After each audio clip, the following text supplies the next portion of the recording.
So this is the 2030 GMT edition of the Khoodeelaar television channel, being broadcast only on the internet under the beautiful banner of Baby Angel Geronimo.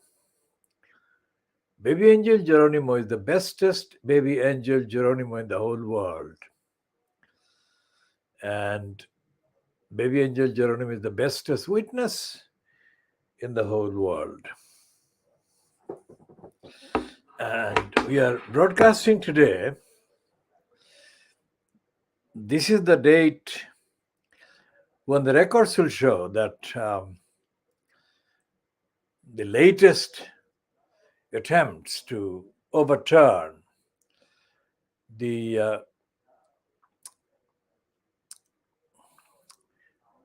what is it? Kokonak, Uncle Tom, Sajid Javid's removal of the British by birth citizenship of Shamima Begum. There is an appeal, there has been an appeal lodged with the Immigration Appeal Tribunal, or was named to that effect. And the reports are there, and there was a preview of that hearing on the BBC Radio 4 Today program this morning. And what we are doing today is publishing. We have published on the Khoodeelaar platforms, Twitter, the one bit of the world exclusive interview that I conducted. Well, in this context, it's an interview, but it's more than an interview. I conducted with Lutfur Rahman on the 29th of October. That was the Friday, 29th of October, 2010. That was Friday, and it was outside the Brick Lane Mosque, 29th of October 2010. That was the week after the so-called election to the corrupt post of mayor had been won by Lutfur Rahman. Now here is the bit of the sound. You can hear the sound. You can't see the video on this one, but the video is there online already on the Khoodeelaar. If you go to Khoodeelaar Twitter account, you'll find that. Well, let's hear the sound of Lutfur Rahman apparently assuring me that he will meet with me 2 weeks after that. That is 29th of October. So it would be like the middle of November. This is November.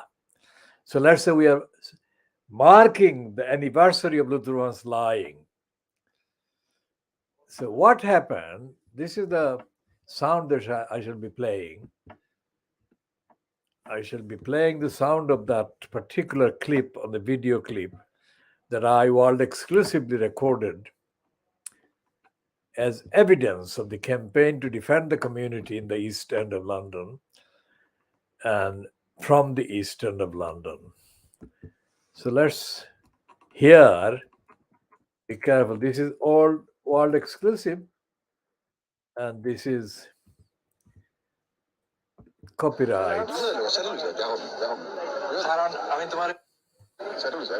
তোমার যে ভিতরে কিতা করে তোমার friend ও যে তোমার team এটা তো আমি বোঝার নাই কথা কোনো বলা করি আমার প্রবলেম হইল যে এন্টায়ার বাংলাদেশি কমিউনিটিরে টার্গেট করা ওর তোমার উসিলা দিয়ে না না না না লিসেন না আই ডোন্ট কইতে আরে বুঝছো না কিলিগান কিতা করে আমি জানতাম তো কিলিগান খালি না তো তুমি আমার কথা হাসছো আমি তো বুঝছি আপনাদের এখন ডিবেট করতে হবে আমি কইলে আমি কইছি তুমি আমার কথা বলিলা এখন আর কিতা আমরা বাংলাদেশি কমিউনিটির অস্তিত্ব লইয়া হইল কিয়া কথা বুঝছি আপনাদের বুঝতে হবে আমি সেটা আমি তো ভিতরে কমিউনিটি তো যাইতো না বেশি আপনার ভিতরে তো যাইব কি যে অবস্থা অসুবিধা আপনি সময় দিবা আপনার সময় তো মুখা ভাই অনেক কিন্তু তো ডিবেট করে আপনি কি তা করে ডিবেট করি না আমি তোমার কই আপনি আপনার দুশো টাকা বলবো এখন তো এখন তো প্রসিকিউশন তো টিকা রাখতে হবে নির্দেশ তারপরে তাহলে বলবো আমি বুঝলাম না তুমি তুমি এটা 200 টাকা আপনারা দিবেন আসলে জিনিস এখন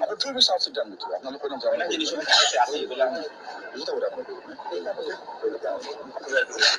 দিন দিছলা আমি জানি আমরা 200 টাকা সেটা লইছি আপনাদের হবে 200 টাকা সেটা লইছি দেখো কারণ আমি তোমার এক কথা বলি সেটা লইছি না না তোমার যে মিত্র কিতা করে তোমার ফ্রেন্ড ও যে তোমার টিম এটা আমি বোঝার নাই কথা শুনো বলা করি আমার প্রবলেম হইলো যে এন্টায়ার বাংলাদেশি কমিউনিটিরে টার্গেট করা ওর তোমার উসিলা দিয়ে না না না না না লিসেন না আই ডোন্ট কইতে আরে বুঝলাম না গিলিগান কিতা করে আমি জানতাম তো গিলিগান খালি না তো তুমি আমার কথা হাসছো আমি তো বুঝছি আপনাদের এখন ডিবেট কথা বলবো আমি কইলে আমি বলছেন তুমি আমার কথা বলিলাম এখন আর কিটা আমরা বাংলাদেশি কমিউনিটির অস্তিত্ব লইয়া হইল গিয়া কথা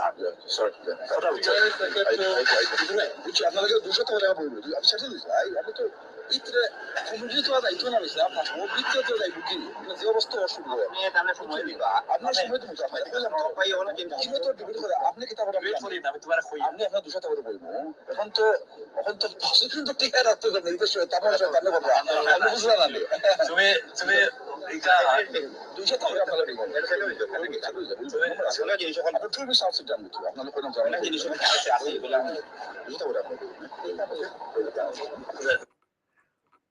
So, overheard is a short statement by another Siloti speaker saying, Tane Shomoydita, that is, Lutfur should make time to listen to me. Haque by. That was the comment by Taisur Mahmud. Taisur Mahmud is the publisher and editor of the outlet called Dash, based somewhere in Canary Wharf. And also watching this exchange was Hafizur Rahman or Hifzur Rahman, who's passed away since then. And also present around at the entrance to the Brick Lane Mosque was Dolai, who is connected with the Bangla Town grocery shop at the corner of Hanbury Street and Spitole Street of Brick Lane. Now, this is the day, as I said, this is the day when the latest appeal by the supporters, let's say, of Shamima Begum was lodged with the Immigration Appeal Tribunal. Let's see what the formal name of this particular tribunal is.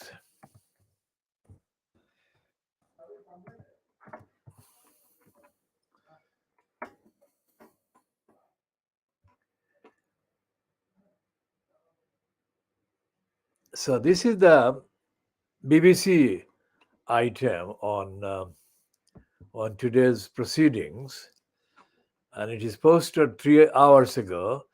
And the headline is Shamima Begum trafficked by IS to Syria for sexual exploitation. Tribunal hears. Now let's see what the details of the BBC. And it's a report by Daniel Sanford and Adam Darwin. Daniel Sanford is the one who was filing on the Today program this morning.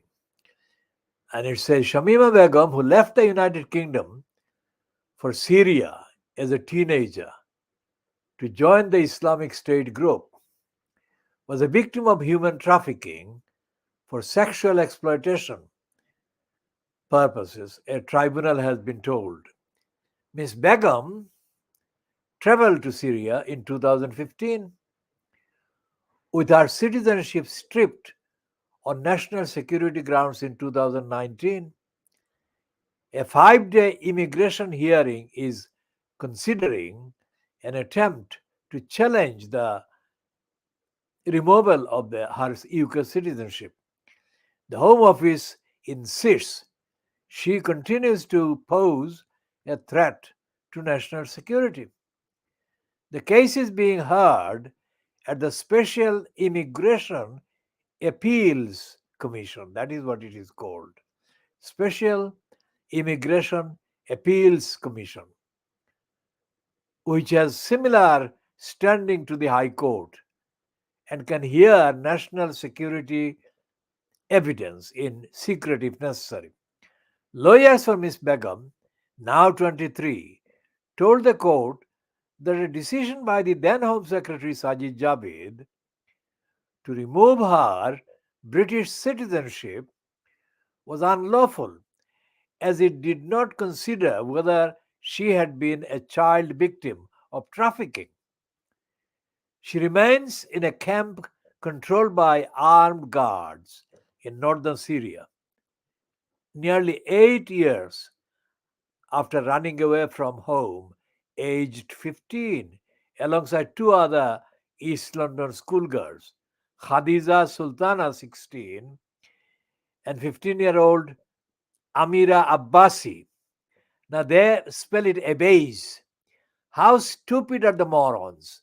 This was a mistaken error filled entry to the name of Amira Abbasi. Abbas cannot be a name, you morons. Miss Sultana is believed to have been killed in a Russian airstrike in Syria, according to her family's solicitor. The whereabouts of Miss Abbasi are unknown, but Miss Begum previously said in a 2019 interview that she had heard she might still be alive. In August, a BBC News investigation revealed Miss Begum was smuggled into Syria by an intelligence agent who was working for Canada at the time. The Canadian government has said that it will follow up on the allegations. Once in Syria, she married a Dutch recruit and lived under IS rule for more than 3 years, etc., etc. Now, why I am reading all of that, which is otherwise available online anyway, is because of Luthuraman. Now, I said to Luthuraman that Luthuraman was being used as a pretext to discredit the whole Bangladeshi community. Now, I said that on Friday, the 29th of October 2010, right outside Brick Lane Mosque. Now, how long was that before these children were reported to have crossed into Syria? That was more than 5 years before that, because they went there on the according to reports in February 2015.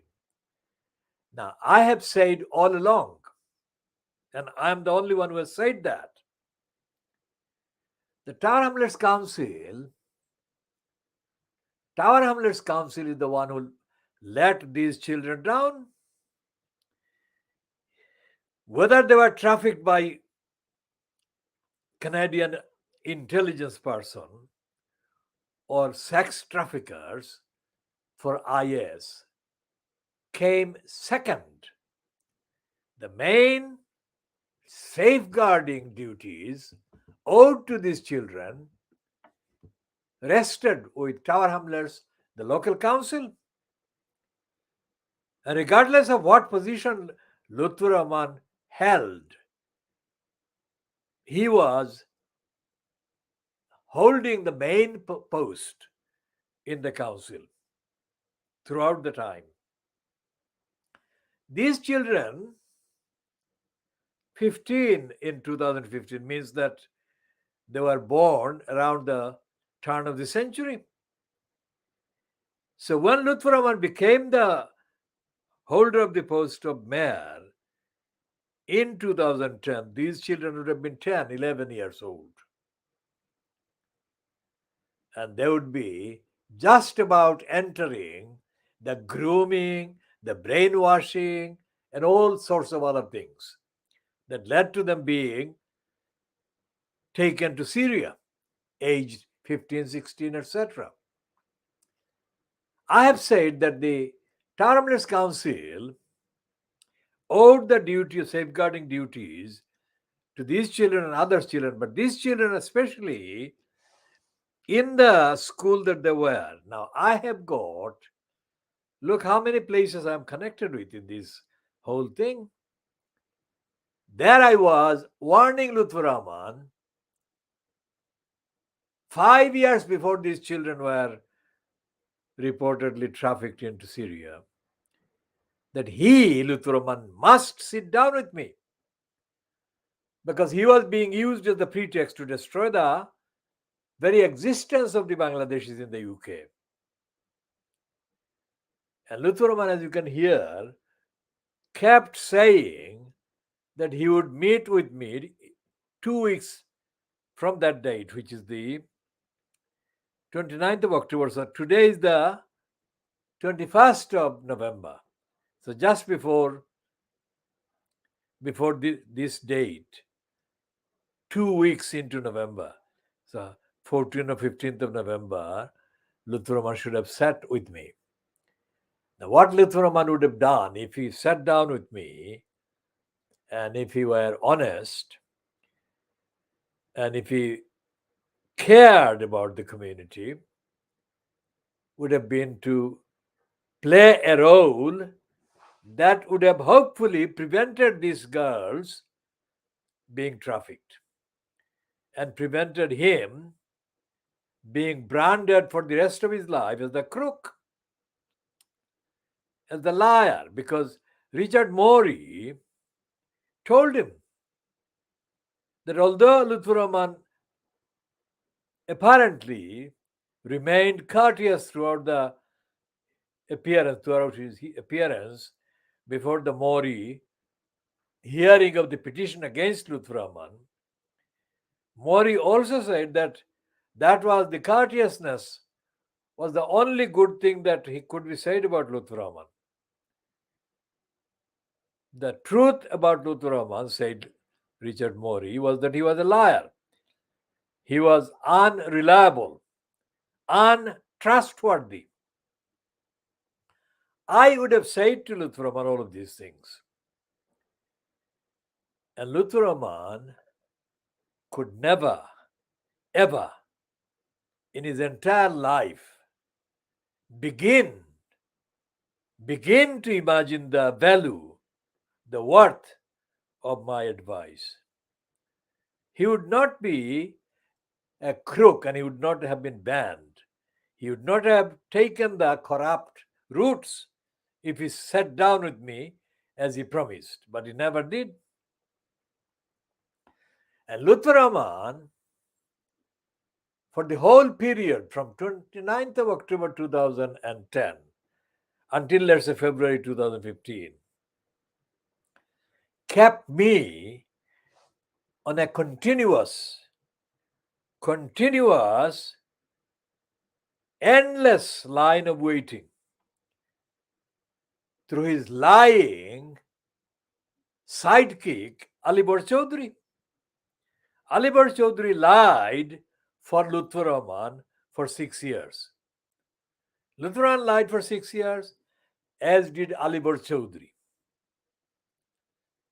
And throughout these lying 6 years, they were doing the lying things to discredit the community, to discredit themselves, because both Alibor Chaudhry and Lutfur Rahman were the only ones that were condemned by Richard Morey, the election commissioner, who banned both of them.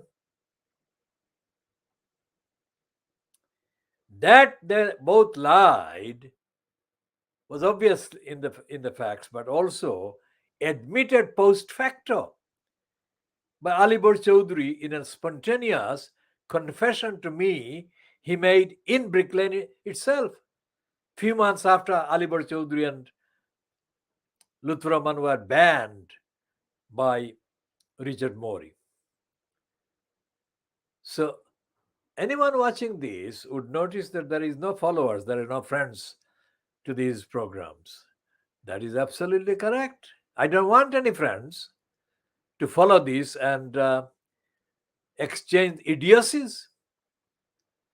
This is a standalone program telling the truth, and anyone can access it if they want to get the facts of what I'm saying, what this program is saying. So, and we don't need these friends and publicity and thousands of followers and all the rest of it. Because all these thousands of followers in the various Bangladeshi community linked sites, all these followers are liars. They have not a single one of them, not a single one of them has said one single word about the disgrace that Lutfur Rahman became, the disgrace that Alibar Chaudhry became. And they shouldn't have been. They should not have become disgraces. Because I gave them the best advice that they would ever be able to dream of getting. And the liars, these two liars, Lutfur Rahman and Alibar Chaudhry, because his sidekick, they lied. At the cabinet meeting that Lutfur Rahman chaired in July 2014, only a few months before they were both kicked out, Alibar Chaudhry looked corruptly confident after reading a stupid spiel which began that he disagreed with my premise. Alibar Chaudhry has not got the intelligence to know the difference between premise and promise. Every day that I had contact with Alibar Chaudhry in order to ascertain the state of Lutfur Rahman's lies over the 6 years, Alibar Chaudhry lied to me, as did the other liars who praised Lutfur Rahman and praised me at the same time. Impossible. Those liars said that Lutfur Rahman praised me and spoke very highly of me. Now, I never needed Lutfur Rahman to speak highly of me at all. I always needed Lutfur Rahman to tell the truth first and foremost, in context. Now, what is happening with the submission to this Special Immigration Tribunal Commission is that even if they hear the evidence and they dismiss the evidence and they uphold the removal of Shamima Begum's British by birth citizenship, the fact that this happened, this hearing took place for 5 days, will have gone without Lutfur Rahman making any statement about why Tower Hamlets Council let down Shamima Begum and the other two girls. Now, when Ghulam Rabbani spoke at the council meeting, 20th of July 2015, that was months after Lutfur Rahman was no longer there. It was John Biggs who was the mayor. Ghulam Rabbani used the phrase safeguarding children's duties.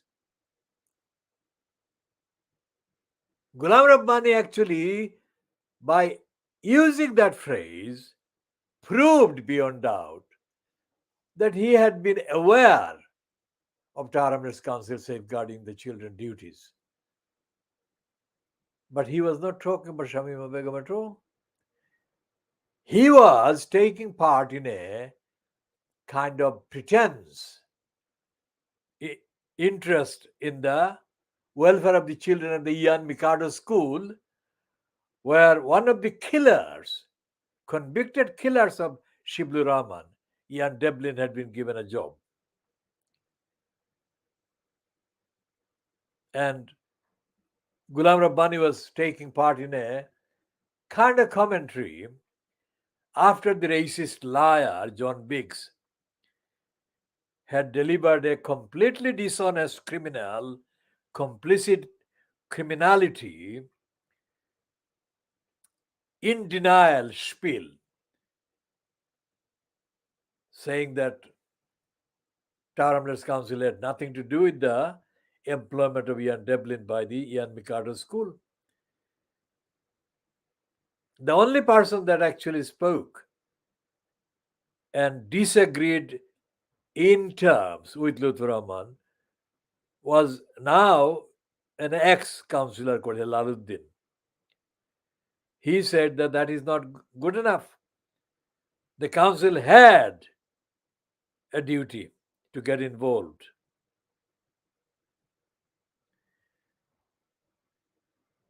The other speakers really didn't make any significant points at all. Although they did speak, they didn't make any significant points. So, what I'm saying is that despite the fact there are thousands of posts and thousands of photographs and posts and these Facebook accounts and YouTube accounts, these so called leaders in the Bangladeshi community are liars. I mean, on the 29th of October 2010, which I filmed, one of the most grotesque few moments that I put on film was a leader of the Awami League. The Awami League has got in Brick Lane, in Tower Hamlets in the UK, a sick-makingly large contingent of spies. I don't know on whom they spy, but these are spies mechanically, robotically operated from Sheikh Hasina's HQ in Bangladesh. Now, these Awami Leaguers are sworn enemies of everything the East London Mosque actually stands for, which is where Lutfur Rahman got his kind of brainwashing, etc. So, on the 29th of October 2010, this fanatic Awami League zombie, I mean, he would not let go of Lutfur Rahman. I mean, he was physically touching and loving, and he wanted to talk to Lutfur Rahman endlessly. Now, Lutfur Rahman, remember, was walking away from Brick Lane Mosque to meet Siraj Haque of Clifton, Bangla Boishaki Mela, in the old Montague Street. But I put paid to him by being there with the camera. Lutfur Rahman was so concerned about being filmed by me, getting into Siraj's Clifton, that he literally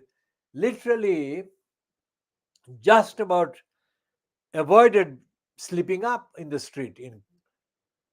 And he sent 2 or 3 of his kind of chamchas to go and talk to Siraj by way of explanation, because they must have had a big victory kind of walk from Brick Lane to Siraj's address on that Friday. I stopped it.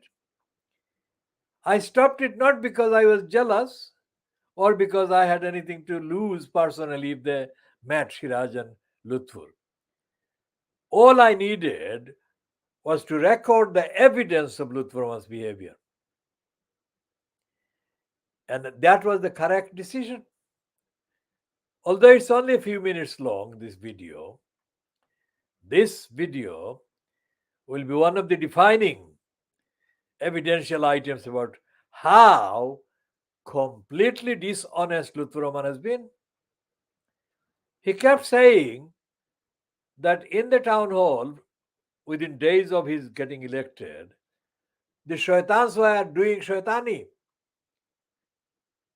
That is to say, they were creating hurdles in his way of getting settled.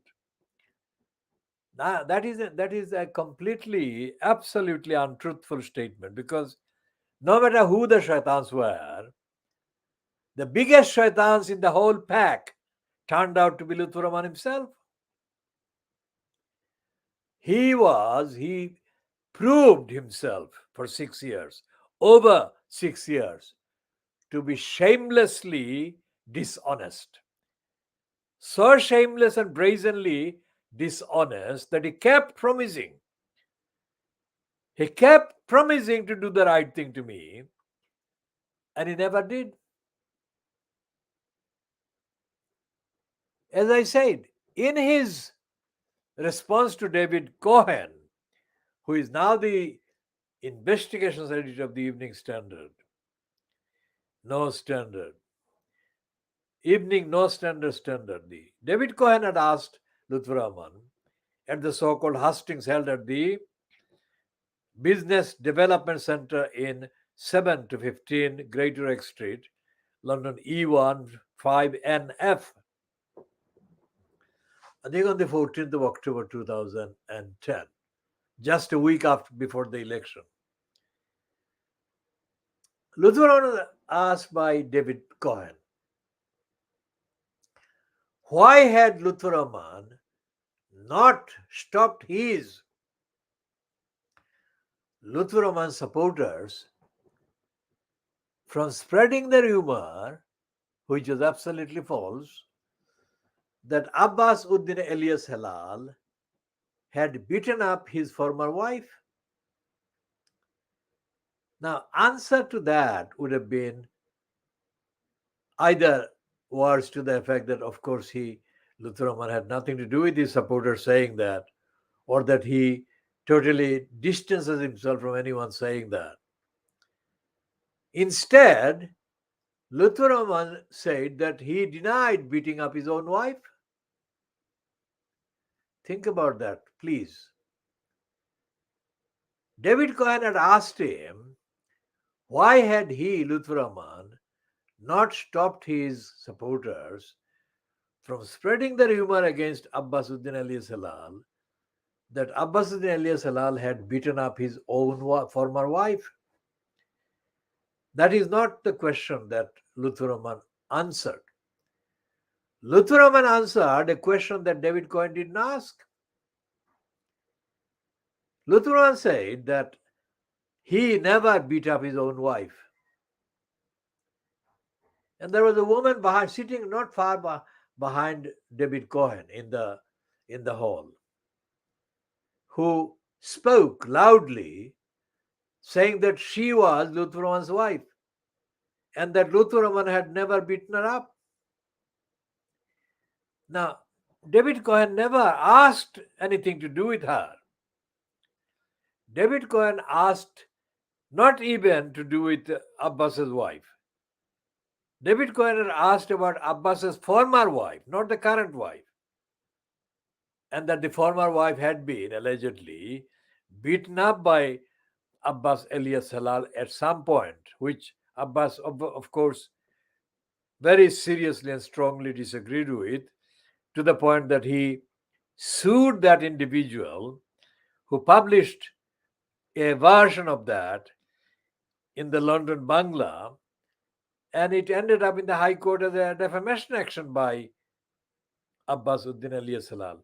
But the point of this whole question by David Cohen and the false or the wrong or misunderstood answer by Lutfur Rahman showed that Lutfur Rahman intellectually, cognitively is challenged, that he doesn't understand ordinary basic sentences or concepts. And he's not alone.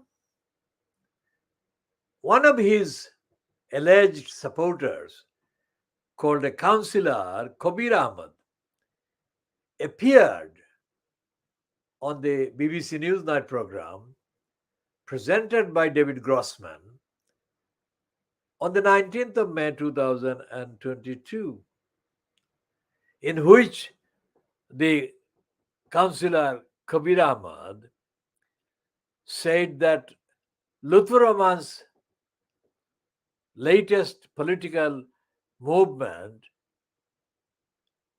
had vindicated Lutfur Rahman's critics, enemies. How could that be? That could only be the total opposite of what this Kabir Ahmad would have meant to say. But he said the opposite. And the Newsnight program didn't understand the very serious contradiction in there. Neither did David Grossman, nor did Victoria Derbyshire, who was the presenter of the edition of the Newsnight on that night.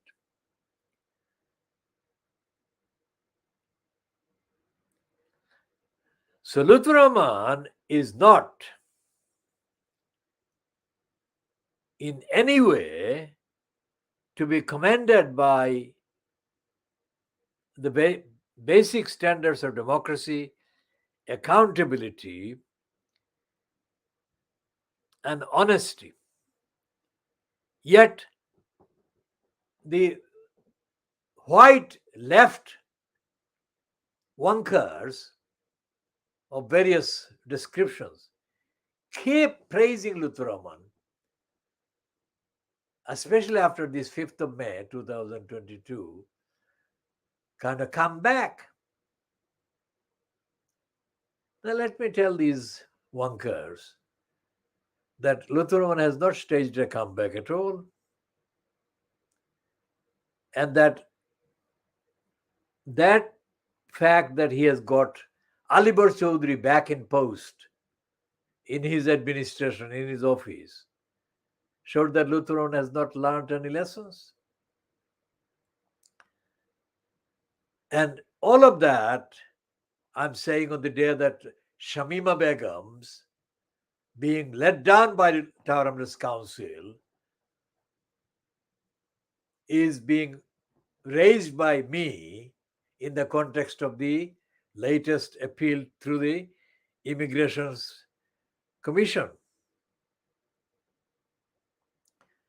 I tried to keep that school, Dainford School, a single-sex boys-only school in 1994-95. Now, where was Lutfur Rahman in 1994-95?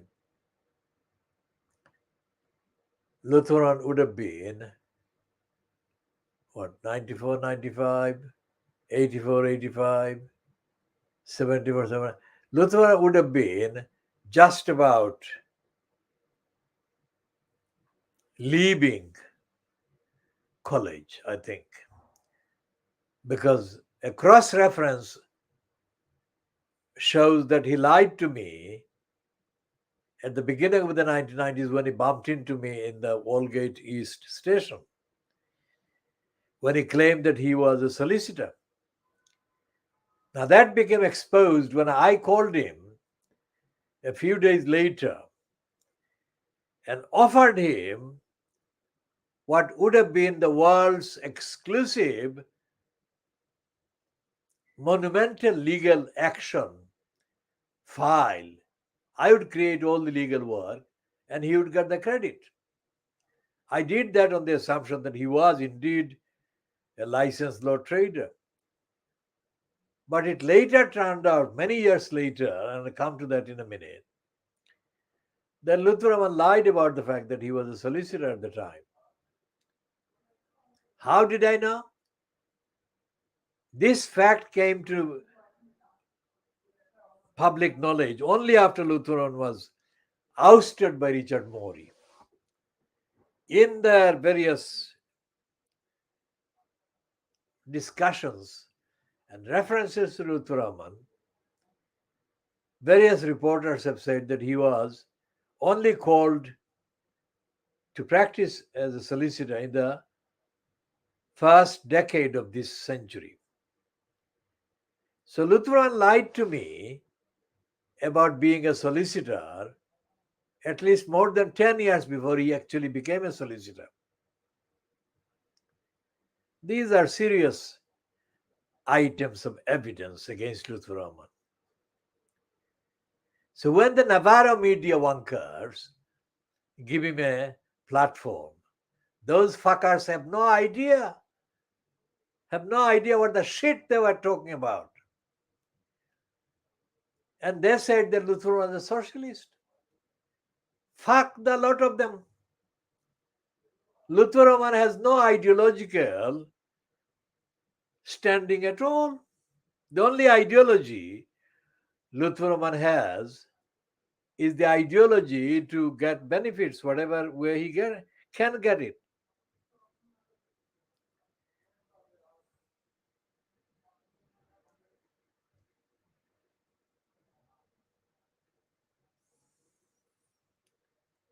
So we shall be talking about Shamima Begum and Lutfur Rahman endlessly until the issues are exhausted.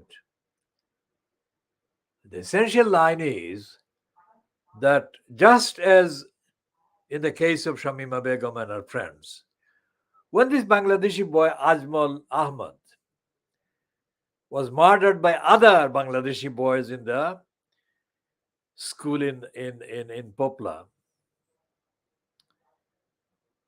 Lutfur Rahman didn't say anything. Nor did his community safety post holder Ohid Ahmad. So, what on earth are these being described as Bangladeshi, this, Bangladeshi, that? It's a disgrace. They don't speak on the most important issues that matter to the community. And they get exposed as liars. But the Price Waterhouse company, commissioned by then Housing Secretary Eric the Pickles, the Price Waterhouse report didn't actually get access to most of the information in the council. Even so, what limited access it did have showed that Lutfur Rahman was personally making the wrong decisions, the corrupt decisions.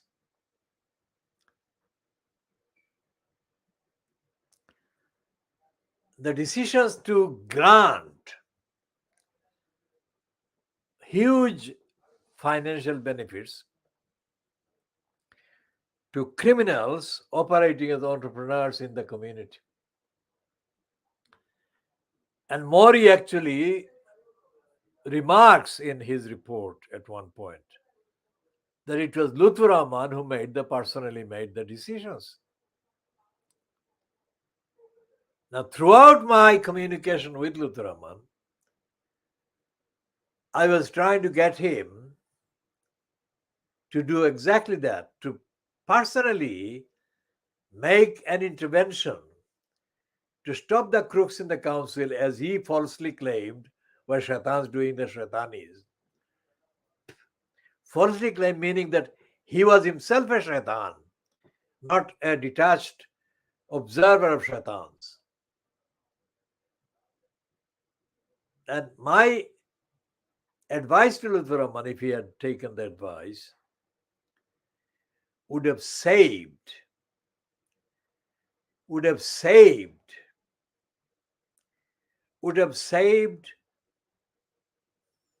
immeasurable resources of immeasurable value for eternity.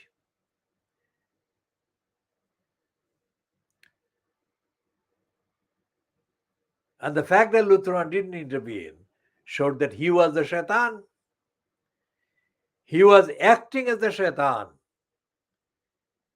personified. And he was acting, colluding with other shaitans. So we shall be continuing with all those issues, updating on them.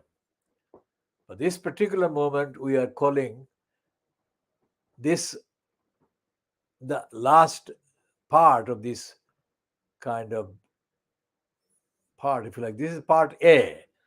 So we shall close this one at 21:10 GMT on Monday, the 21st of November 2022. And this will be how long? Just 44 minutes long, I think.